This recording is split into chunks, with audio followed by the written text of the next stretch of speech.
আজকের এই ভিডিওতে আলোচনা করব নবম শ্রেণীর গণিত কষে দেখি 8.2 থেকে আলোচনা করব 12 নম্বর প্রশ্ন নিয়ে।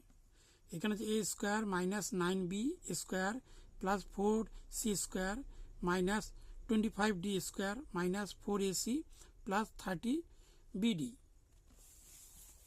এখানে আছে। তাহলে 1 2 3 4 5 6 এগুলোকে সূত্র তৈরি করতে হবে। এখানে প্রথমে এখানে লিখতে হবে 9 আছে, তাহলে এখানে হচ্ছে এখানে 4ac আছে, তাহলে এখানে এই তিনটি এক জায়গায় লিখতে হবে, সূত্র তৈরি করতে হবে। তাহলে এখানে লিখতে হবে a square minus 4ac plus 4c square. যে এখানে 30 আছে, তাহলে এখানে এই 30-র সঙ্গে 25 আর 9 যুক্ত হবে, তাহলে লিখতে হবে 9b স্কোয়ার। তারপরে লিখতে হবে এখানে plus 30bd minus 25d square.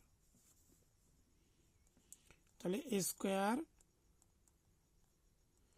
Minus 4ac plus 4c square minus 9b square minus আর প্লাসে মাইনাস 30bd মাইনাস আর মাইনাস হচ্ছে প্লাস 25d স্কোয়ার।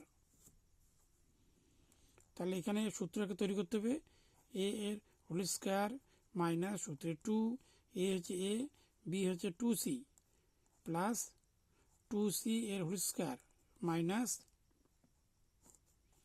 এখানে হবে 3b এর হোল স্কোয়ার। তাহলে লিখতে হবে এখানে মাইনাস এখানে সূত্রে 2, a হচ্ছে 3b আর এখানে b হচ্ছে 5 হবে, এখানে 25 বর্গমূল হচ্ছে 5d প্লাস 5d এর হোল স্কোয়ার।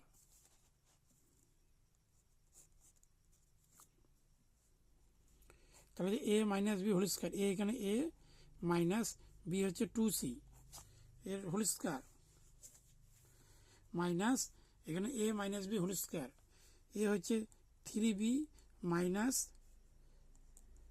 5d এর whole square.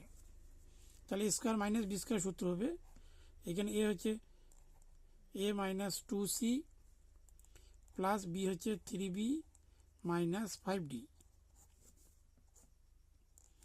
a minus 2c minus 3b, তার মাইনাস আর মাইনাস হচ্ছে প্লাস 5d।